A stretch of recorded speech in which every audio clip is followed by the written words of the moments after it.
Welcome to the HCI family of podcasts. We're your source for personal, professional, and organizational growth and development. We share our own original research, explore industry trends, and interview executives and thought leaders from across the globe. Join us for practitioner-oriented content around all things leadership, HR, talent management, organizational development, and change management. Maximize your personal and organizational potential with the HCI family of podcasts.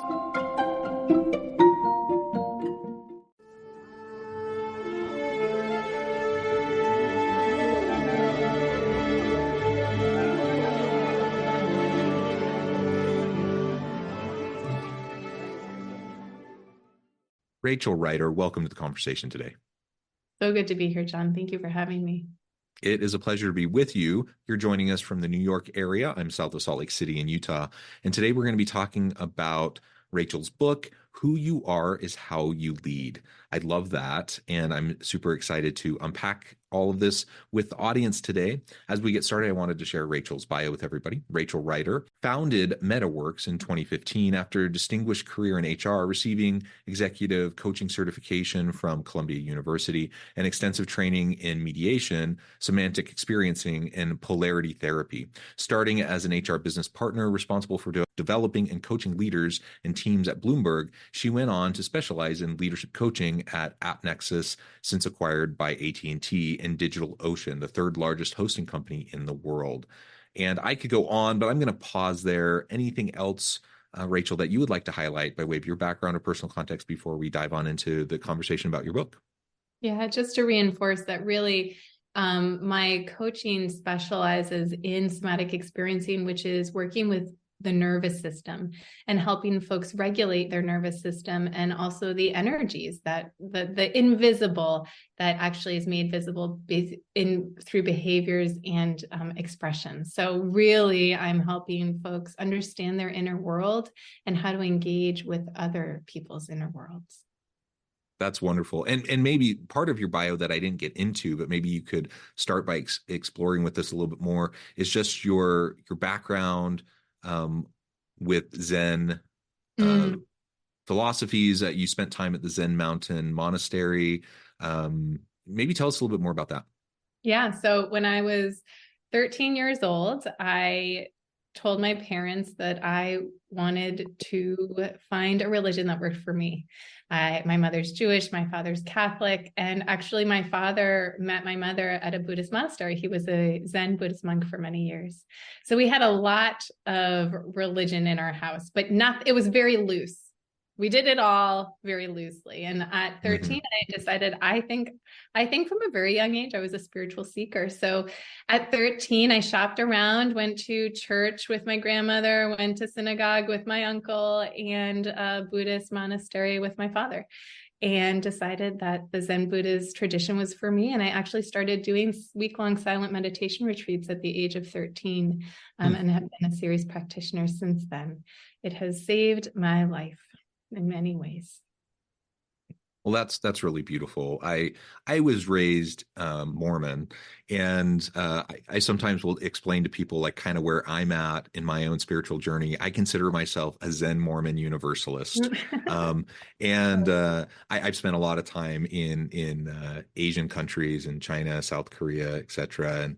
And I really I appreciate the upbringing that I received, but I also I like the grounding in Zen Buddhist philosophies that I think really help, certainly shape who I am today, but I think are very useful just as we interact with others in a very messy, complex world, right? Yeah, I totally agree. One of the things that I think is actually really important and powerful in the coaching that I do is helping people not believe their thoughts, but to listen to their thoughts as information that they can then choose to believe. And for me to hold that space, I think I can only do that because of the amount of work I've done with myself and knowing that my thoughts don't always have to be true. And that takes a lot of work and a lot of space holding for myself in order to do that for others. Because when we don't believe our thoughts, there's so much more choice in any moment. And the thing is our thoughts are very powerful and can be very helpful. It's not about dismissing them. It's about listening to them and then deciding, is this something I want to listen to? Is this something that is helpful for me to believe in this moment? And if so, how do I want to act as a result? And I think that's one of the powerful teachings for me in terms of my own Zen Buddhist practice. Of course, the thoughts that come into our head, the emotions that we feel, these are real to us, and it's important for us to be able to acknowledge what we're experiencing in the world, but not finding ourselves kind of beholden to or victim to what is happening within us, because it is instructive. It can be very instructive, but there's so much possibility, and there's so much limiting, so many limiting beliefs that we all tend to hold, that we can learn to get past, and we can show ourselves grace that way, but we can also show, hold out generosity and grace for others as we're interacting with other people as well, as we can recognize that we don't have to be stuck in whatever thoughts that we're having. We don't need to be stuck in whatever emotions we're feeling, that we can work our way past those. Totally. And that's what's very interesting to me about thoughts and emotions, is that they get very stuck to each other. Mm-hmm. And that sometimes our thoughts can fuel an emotion in an unhelpful way. And if we were able to actually uncouple our thoughts and emotions and hang out with each individually, we actually may be able to come from even a deeper place of choice as well. So I totally agree with what you're saying. Yeah. Love all of that. All right. This was a bit of an aside, but I think a great context for how we're going to be talking about your book. So let's dive into the book. I always like to ask authors, because books are labors of love. It's hard to get your thoughts out on the page. Usually a whole life's worth of experience going into what you're sharing now with the world. So why this book? Why Who You Are is How You Lead? Why was this so important for you to write, and why this book? Why now? A couple of things. I think that coaching is a very private experience and happens often behind closed doors. At MetaWorks, we work with executives, and so at the highest levels of an organization. And so very rarely do people get insight into what these kinds of conversations are about, and how are they helpful, and how are they helping. And so I thought that it would be really helpful for folks to see client stories on the written page and understand how not alone they are in their own experience. And not only that, but understand what is it that allows change to happen. And the MetaWorks method that we do here at MetaWorks was founded by my own experience in Zen meditation, my extensive training in somatic experiencing with the nervous system, as well as energetics. And what I really wanted this book to help people understand is that so much of what is happening in our professional lives comes from what we create in our inner world. And that's what I mean by who you are is how you lead. I do not believe that who you are is a fixed thing. There's some folks who believe that. I do not. I think there's a core true self of ours that we each have, but often that is not what we're talking about when we talk about who we are. And so the title is really pointing to that in the moment, how you are manifesting your inner world is how you are showing up as a leader. And so if you are angry, if you are overwhelmed, if you are constantly worried about failure, that translates immediately to how you're managing your people and running your company. And what the book really posits is it doesn't have to be that way. And let me tell you how it can look and how you can work with that so it doesn't have to be that way. So that who you are in a space of ease, clarity, confidence is what shows up in how you lead. Yeah. Yeah, I love that. Well, in executive coaching, a lot of times the focus is around what's important to you, what are your goals, what are your roadblocks, how can you overcome those? How does the messaging in your book differ from, in some ways, from that approach? So I really do believe that it is important to have goals. It is important to know what's important to you. That's the beginning of the conversation. Where our work and the work that I do at MetaWorks differs and this book differs is we want to examine where are those goals coming from. You talked about limiting beliefs. what are the limiting beliefs that these goals hold? And what are the limiting beliefs that are getting in the way of you meeting these goals? And so what we're really doing is starting to examine not just the superficial, which is very important, okay? We need the cognitive, we need the concrete world. This is the world we live in. And in order for that world to be successful, to be pleasurable, we need to make sure that our inner world aligns. And so what this book talks about is understanding things like I talk about your survival mechanisms, the things that usually are what have made you so successful and are now really getting in the way. How do we examine those? How do we turn those into superpowers? How are they not making you upset at the end of the day and deeply depleted by your workday? How are we helping you show up to your family better because you're happier at work? Mm-hmm, mm-hmm. So getting beyond your priorities, your goals, and understanding what's driving all of that, I think is so important for all of us. I think it's one of the reasons why the pandemic was such an awakening for a lot of people. Because for many people, for the first time or for the first time in a long time, they had isolation, they had space to reevaluate priorities, to reevaluate what they're doing and why they're doing it. That's a healthy process for all of us to go through. I think hopefully Yeah. we can do it without a global pandemic, but that was a catalyst for I think a lot of people who weren't in that practice of self-reflection, to reevaluate and to challenge the status quo and challenge perhaps what kind of societal norms were around what they were expected to do, what they felt like was important, and really get at no, like what matters to you really for real, what is most important, and kind of cut through the BS and cut through the layers of conditioning and other things that perhaps had driven how we behave and how we interact with the world and how we do our work and our careers and whatnot. A lot of that shifted for a lot of people during the pandemic. And while disruption is always uncomfortable, and people going through that kind of a process can be uncomfortable, I think ultimately it's super healthy for all of us to go through that on a regular basis. Again, hopefully we can do it without needing, a global pandemic or some major disruption to be the catalyst for it. Maybe we can just build that into our daily practice. But ultimately that is going to get us a long way to getting at what you were just describing, getting to the why behind everything, like what's really driving how we're showing up in the world and showing up in the world with other people around us. Um, as we talk about leadership now, again, the title of your book, "Who You Are is How You Lead."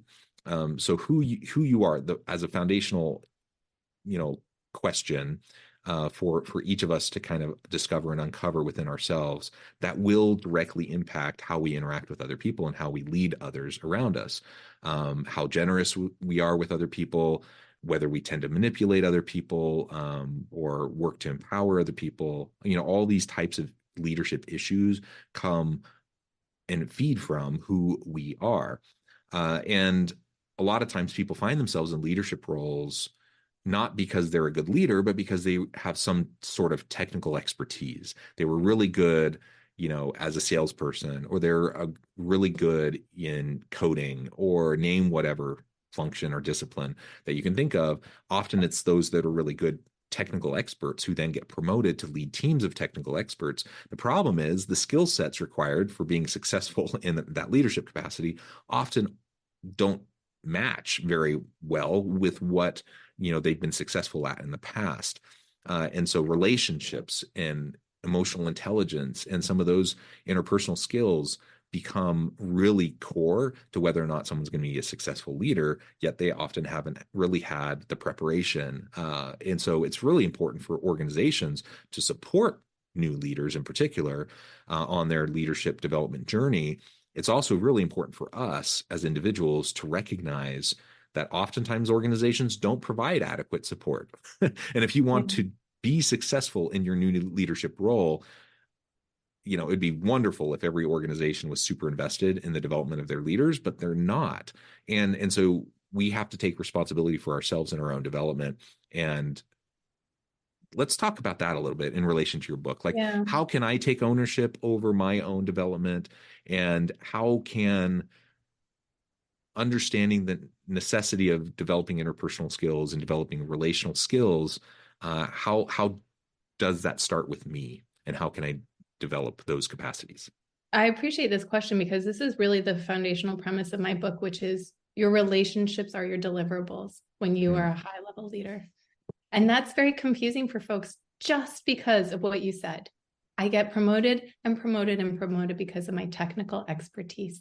And mm, now that technical expertise, it might be even tertiary to what you really need to be doing, which is managing your relationships, because people under you, maybe even levels below you, are the ones actually executing. What you need to be doing is managing your relationships with the folks under you so that there's trust, transparency, effective communication.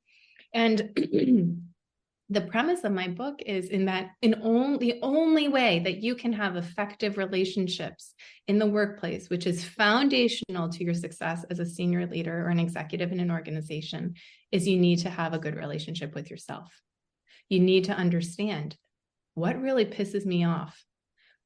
Is that helpful when I get pissed off? When is it not helpful? When is it okay? How,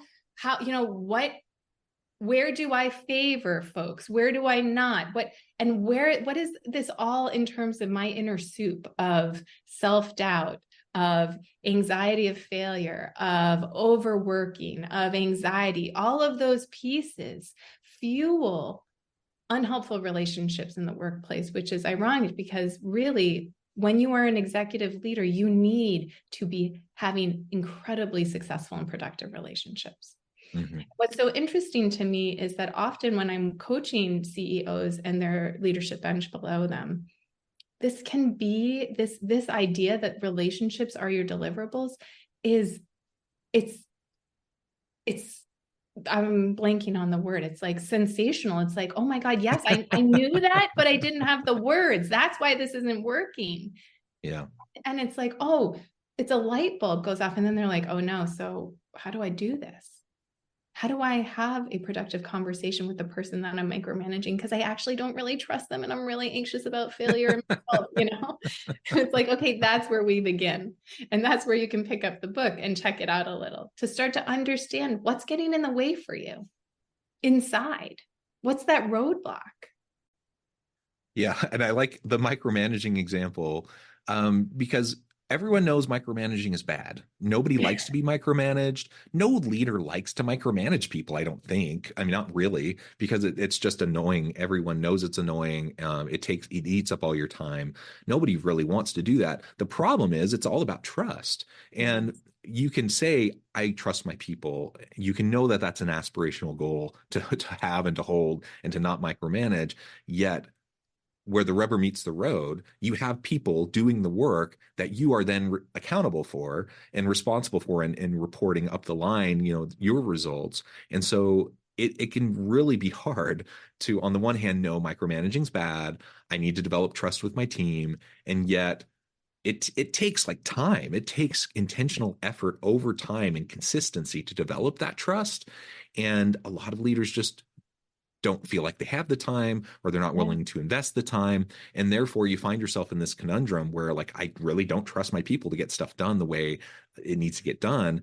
But I also know that micromanaging is bad, so what am I going to end up doing? A lot of times people end up defaulting back to these learned behaviors that aren't healthy, of micromanaging, of toxic leadership, of various things, even though they know it's not good. They know they Yeah. shouldn't be doing it.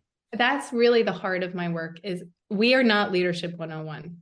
You come to us, you know the 101. I should be delegating. I shouldn't be micromanaging. I should be empowering my team, and I can't. I had a CEO who was managing all of the high level deals for his 500-person organization. That's outrageous. And he was totally burnt out and Uh-huh. overwhelmed, not Uh-huh. surprising. And he, even though he understood that, he vaguely understood like this was not helpful, he was like, yeah, but Rachel, there's so much money on the line. I can't afford for it to not go well. And so this is what's so important about the work is first of all, I normalized that. I was like, yep, I get it. Like it has Yeah. been a difficult time in tech. I understand that there's a lot on the line. And We don't have to let go of this overnight. And you are going to die, using his words, actually, if you keep this up. You are not sleeping. You are completely stressed out.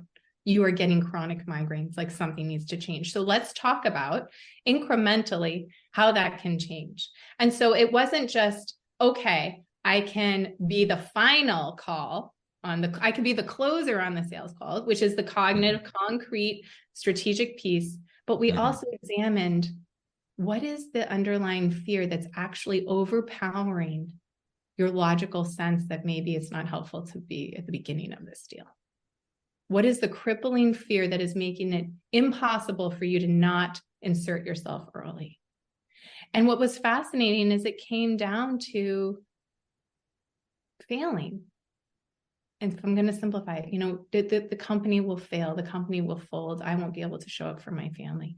And at the core of this is where the work is transformative. When you start to understand the root cause of a behavior, that's when you can truly solve for it. So when we started to work on that fear, what was real about that fear? What was true? What was old? How young was that fear? What did that fear need to feel safe? Then he could actually start to let go. That's where, when we uncover the inner world piece, then he can translate that to the behavioral. Then he can make sure his team is trained, that he can trust them, and he can let go little by little.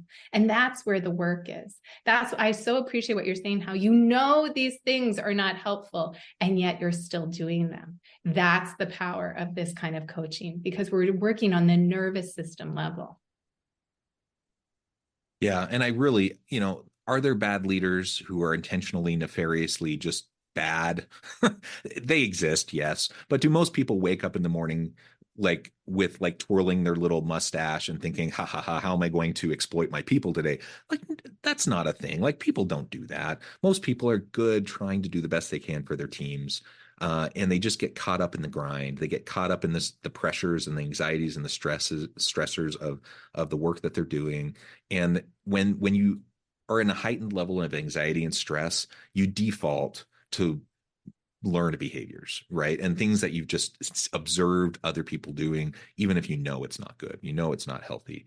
And so that's what we want to disrupt. We want to be able to help people see that as it's happening and choose something different, even though that's the natural response that they might be inclined to have.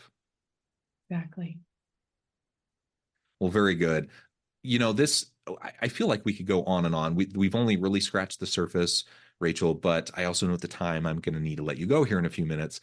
So as we start to wrap up, why don't you highlight anything else from the book that you think is really important for anyone considering picking it up? How this can be helpful, even transformative for leaders as they're working with their teams, and then we'll move into wrapping up the conversation. I would say that everything you have lives within you. Everything you want lives within you. And what this book does is it helps you uncover those treasures that might seem like roadblocks right now. What this book talks about is how you transform them, because you've got it all. You've got your magic. It's how do we help you access it so it translates into the leader you want to be and the life you want to have. And I really think that this book can help you do that. Beautifully said. Thank you so much. As we wrap up, I just wanted to give you a moment to share with the audience how they can connect with you, find out more about your work, your team, where they can find the book, and then any final word you want to provide today. Yeah, you can find us at MettaWorks, METTAWORKS.io. That's our website. You can find me on LinkedIn, Rachel Ryder, and you can also find us on Instagram at METTA.works, WORKS. And you can find the book online in Amazon, Barnes & Noble, some of your local bookstores, and on our website. Excellent. Thank you so much again, Rachel. It's been a real pleasure. I encourage the audience to reach out, get connected, find out more about what Rachel and her team can do for you. Check out the book. And as always, I hope everyone can stay healthy and safe, that you can find meaning and purpose at work each and every day. And I hope you all have a great week.